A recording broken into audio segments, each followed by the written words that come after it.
I was 17 the first time I heard it. Not a crash, not a scream, just footsteps, slow ones, outside the window, in the dark. If stories like this stay with you, feel free to subscribe and leave a light on in the comments. It helps to know someone's listening.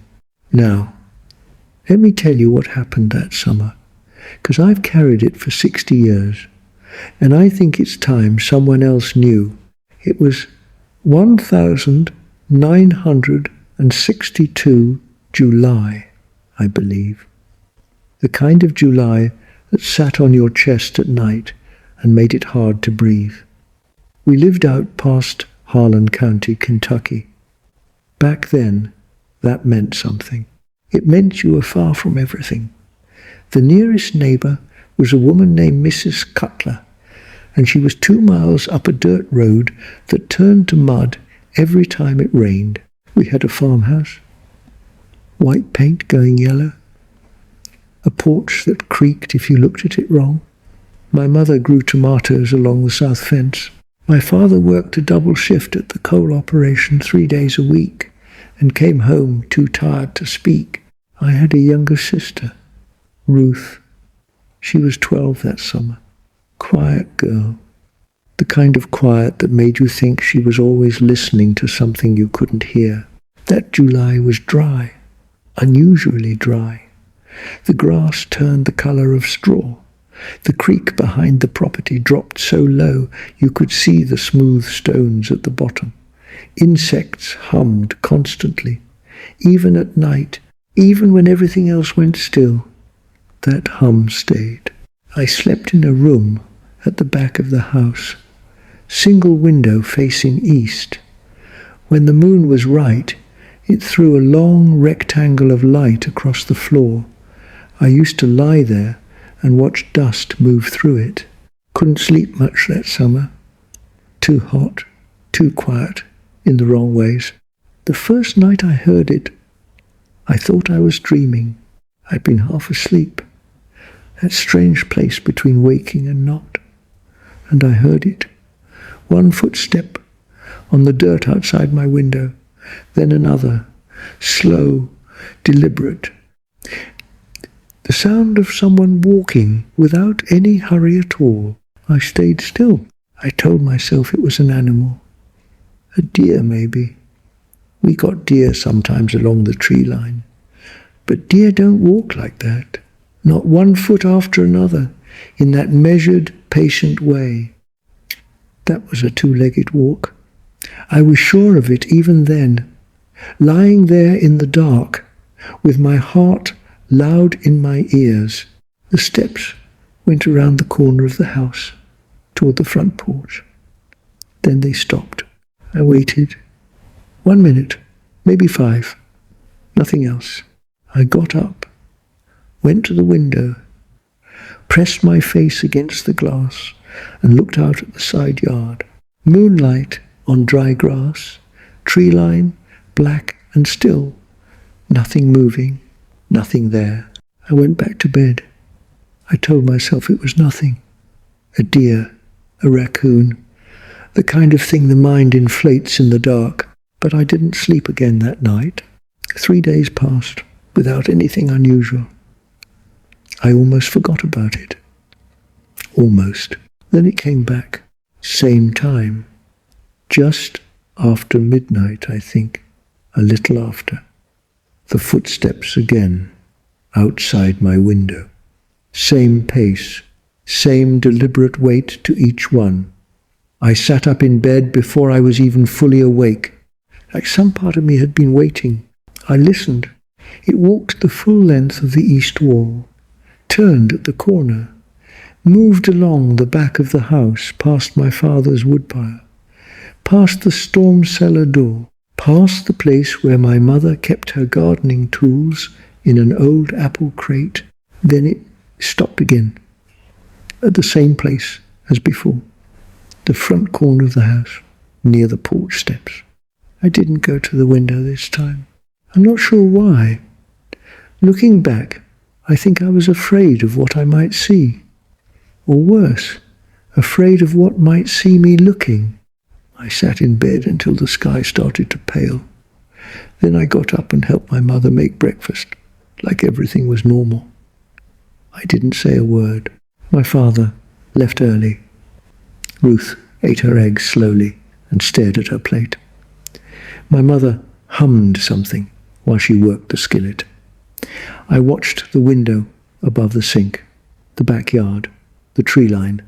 I thought about asking Ruth if she'd heard anything, but something stopped me. I didn't want to put it in her head if she hadn't.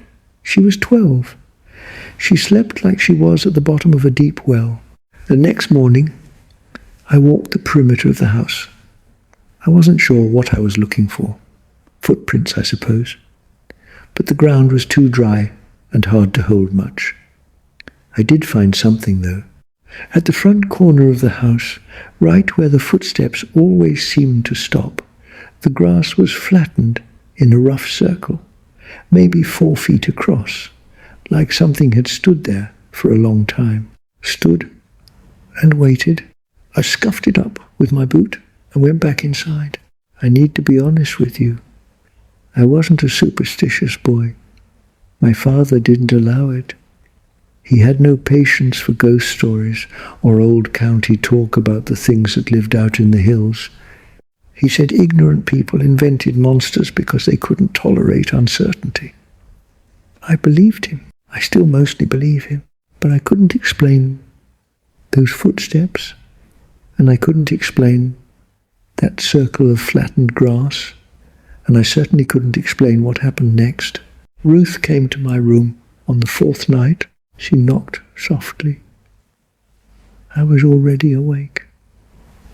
The footsteps had come again, and I was sitting on the edge of my bed, listening to them move along the east wall. She opened the door without waiting for me to answer. She stood in the doorway in her nightgown, her dark hair loose around her shoulders. She looked very small. She said, "Do you hear it?" I said, "Yes." She came in and sat beside me on the bed. We didn't say anything else.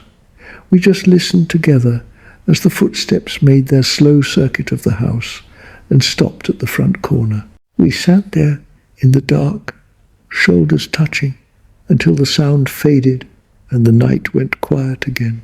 And Ruth said something that I've never been able to shake. She said, "It's learning the house." I asked her what she meant. She shook her head. She didn't know. She said it just felt like that. Like whatever it was memorizing us, taking its time. I told her to sleep in my room that night. I took the floor with a blanket. Neither of us slept much. In the morning, I almost told my father. I rehearsed it in my head over breakfast. I tried to figure out how to say it without sounding like the kind of boy he had no patience for. But when I looked at him across the table, at the way he stirred his coffee and read the week-old newspaper and carried the particular weight of a man who had already used most of himself up just getting through the day, I couldn't do it. I said nothing. I thought about Mrs. Cutler, 2 miles up the road. She was an old woman, lived alone since her husband passed. People in the county said she knew things. My father called that kind of talk nonsense. But Ruth had mentioned her once. The previous spring, said she'd waved to her from the road, and that Mrs. Cutler had looked at her for a long moment before nodding, like she was confirming something. I don't know why I remembered that just then. The footsteps came every night after that, always after midnight. Always the same pace, always the same circuit of the house. East wall, around the back, past the cellar, past the woodpile, stopping at the front corner. Then silence. By the second week, I knew the pattern so well I could follow it in my mind without hearing it. I would lie in bed and trace the route: east wall, back corner, woodpile, cellar door, front corner. Stop. Ruth started keeping a notebook. I don't know whose idea it was. Hers, I think. She wrote down the time each night, as best she could read it, from the clock on the nightstand. She wrote down whether the steps were faster or slower, whether they paused anywhere new. She was 12 years old, and she was more methodical about it than I was. On the 14th night, she noted that the steps had paused at the cellar door. Not long, just a beat, a hesitation, like something had stopped and considered it. I didn't like that. Our cellar had a wooden hatch door on the outside of the house, heavy, with an iron latch on the inside. The cellar itself was dug in the old way, stone walls, earthen floor, mostly used for storing preserves, and the occasional tool my father didn't want, rusting in the weather. There was a small interior door too, accessible from the kitchen. My mother kept it bolted. The morning after Ruth noted the pause at the cellar, I went down and checked the interior door. The bolt was in place.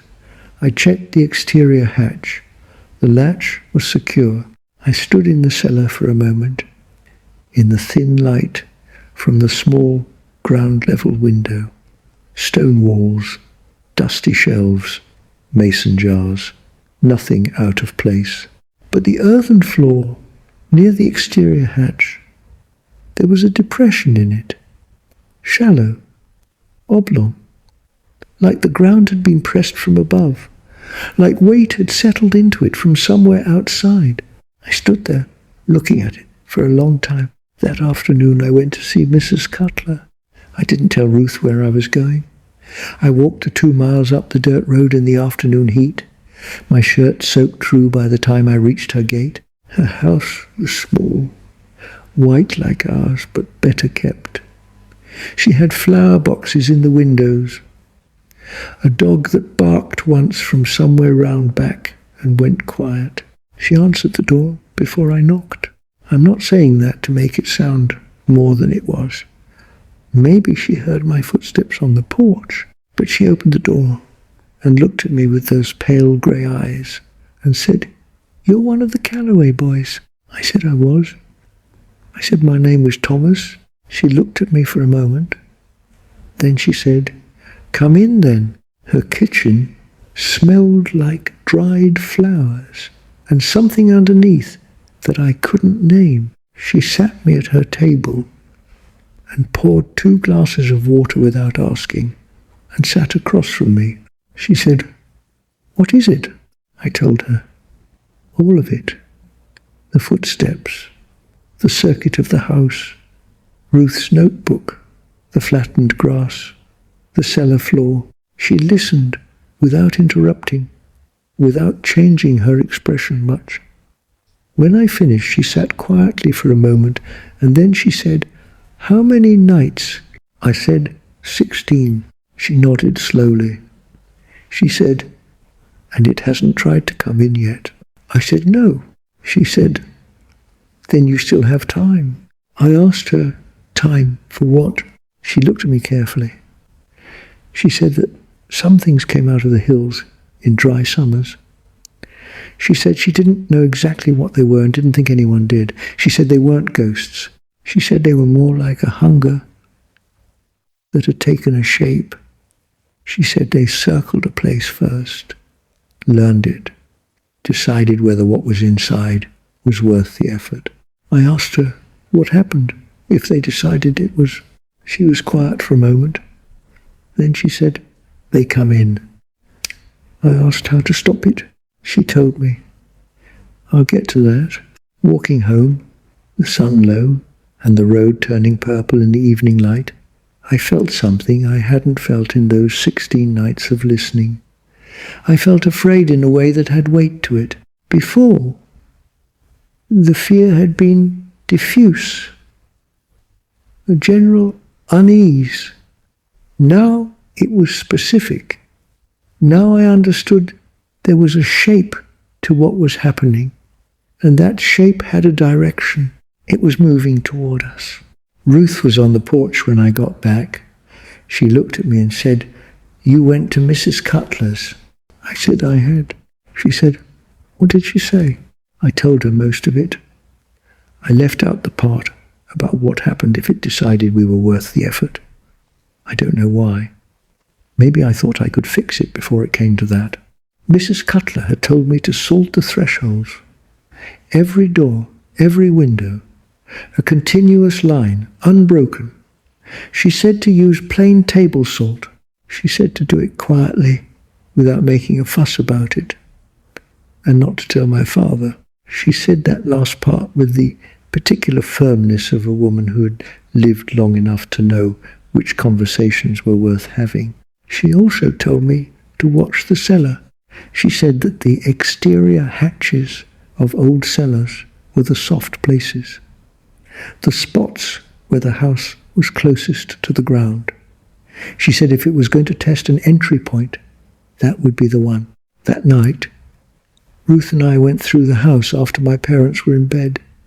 Ruth poured the salt in a careful line along each windowsill.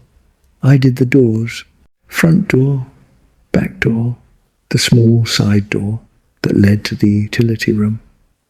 We moved in silence, like we were performing some task we'd rehearsed. When we finished, I stood in the kitchen and looked at the bolted cellar door for a long moment. Then I went and sat beside it on the floor, my back against the wall, a flashlight in my hand. Ruth said she'd stay up with me. I told her to sleep. I said one of us should. She looked at me and then went back to her room without arguing. I sat by the cellar door until well past midnight. The footsteps came on schedule. East wall. I followed them in my mind. Back corner, woodpile, cellar door, and then they stopped, right outside the hatch, right on the other side of that heavy wooden door and its iron latch. I sat with my back against the kitchen wall and my flashlight off, and I didn't breathe. Silence. Then, very slowly, the sound of weight settling, something lowering itself down onto the hatch cover, the faint protest of old wood under pressure, and then nothing, just that sitting silence. That patient, waiting quiet. I don't know how long it lasted. I lost my ability to track time. I sat there in the dark kitchen with the smell of salt and old pine and my own fear, and I waited. Then I heard it, not footsteps, something different, a soft, low sound, almost like breathing, but slower than breathing, deeper, like the rhythm of something very large and very old that didn't need air the way we did, but had learned to mimic the motion of it. And then the latch moved, just slightly. The iron latch on the inside of the hatch, it shifted, like something on the outside had found the gap in the wood and worked a pressure against it. The latch lifted maybe half an inch and then stopped. I stood up. I didn't decide to. My body just did it. I went to the cabinet above the sink and I got the container of salt.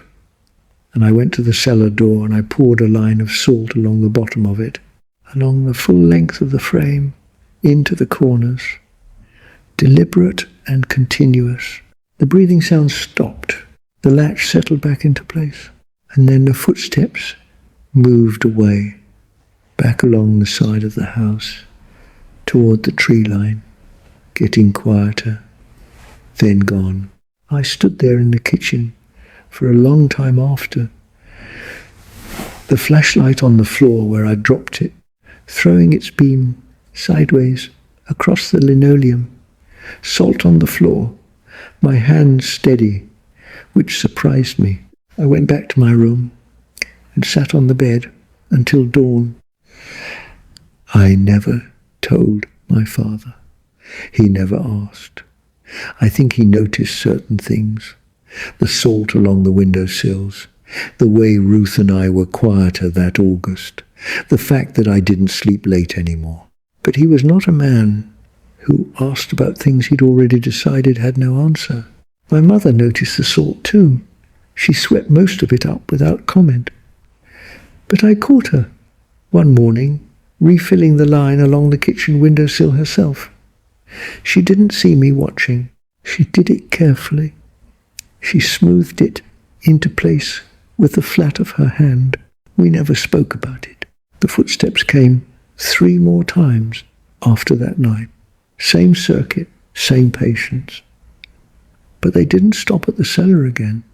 They moved all the way around and faded at the tree line, like something reconsidering, like something that had found the edges of its access and was mapping what remained. By September, the heat broke. Rain came back. The creek rose. The grass turned green again. The footsteps stopped. On the first night, it rained. I remember lying in bed listening to the water on the roof and the gutters running and thinking that whatever dry hunger had come out of those hills had gone back to wherever dry things go when the world turns wet again. Ruth stopped keeping her notebook. She put it in the back of her closet, and we didn't talk about it again for years. Not until she was grown, married, living up in Ohio. And she called me one autumn evening and said she'd found the notebook while cleaning out some old things. She didn't say much about it, just that she'd found it, just that she remembered. I asked her if she'd ever told her husband. She was quiet for a moment. Then she said no. She said she wouldn't know how to explain it in a way that didn't make her sound like someone who'd grown up backwards and superstitious in the hills. I said I understood that.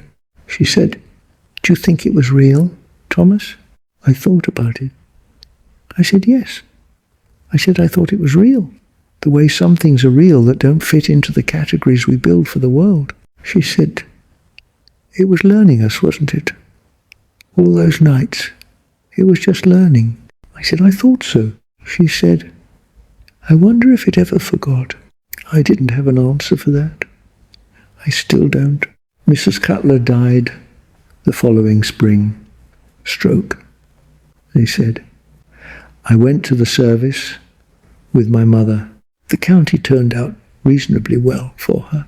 More people than I'd have expected for a woman who lived alone and kept mostly to herself. Afterward, in the churchyard, an older man I didn't recognize came and stood beside me and said he was sorry about my neighbor.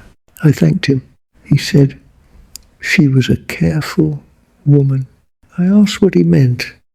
He looked at me for a moment. He had the look of someone who has spent his life deciding which things to say and which to leave alone. Then he said, "She knew what lived in the dry summers, and she knew how to keep it outside." He walked away before I could ask anything else. I never saw him again. I moved away from Harlan County in 1965, married, raised children, built a life the way you do, one ordinary year at a time. Our house was in a suburb outside of Cincinnati. Good neighborhood. Neighbors close. Streetlights. The kind of place where isolation felt impossible. I never heard the footsteps again. But I'll tell you this, and I mean this carefully, there have been dry summers since, bad ones. The kind where the grass goes yellow, and the creek beds show their bones, and the insects hum all night, even when there's no breeze. And on those nights, in those summers, I find myself checking the windows before bed, running my finger along the sills, checking the door frames. My wife used to ask me why. I told her it was an old habit, something from childhood. She believed that, or she was kind enough to pretend she did. I'm an old man now, 81 years old. My wife is gone. My children are scattered across 3 states. I live in a small house on the edge of a town that still feels rural enough to make me uneasy sometimes. This past July was dry, very dry, the kind of dry that feels like something is being withheld. I stayed inside most evenings. I kept the salt where I've always kept it, and on the nights when it was very quiet, when the insects went still and the air just sat heavy and close, I would turn off the television and sit in the kitchen and listen. I told myself there was nothing there. I'm mostly sure I was right.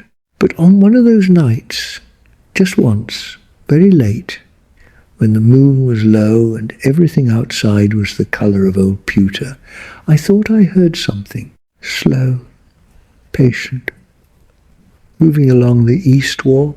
I sat very still. I listened, and then it was gone. Or I convinced myself it was. Or perhaps there was no difference between those two things. I'm not sure anymore. What I am sure of is this.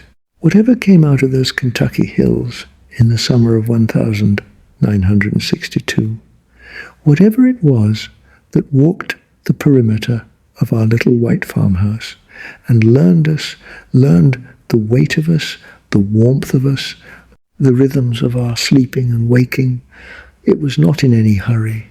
It had all the time in the world. And sometimes I think about Ruth's question, the one she asked me on the phone all those years later. She said, I wonder if it ever forgot. I've thought about that question for a long time. I've turned it over in the way you turn over a stone and look at what's underneath. And I'll tell you what I think. I don't think it forgot at all. I think some things just wait. They learn you once, and they carry that knowledge the way water carries the shape of the stone it's moved through. And they go back to wherever they go, to the dry places, to the patient dark between things, and they wait for the right conditions. A dry summer, a quiet night, the right kind of silence. I checked the cellar door before I went to bed last night. The latch was in place. I poured a new line of salt along the threshold, and I left the light on in the kitchen. Not because I believe in all of that, not entirely, but because a careful woman told a 17-year-old boy to do it 60 years ago, and whatever she knew, I have chosen to respect it. There are footsteps outside right now. I might be wrong about that. I hope I'm wrong about that.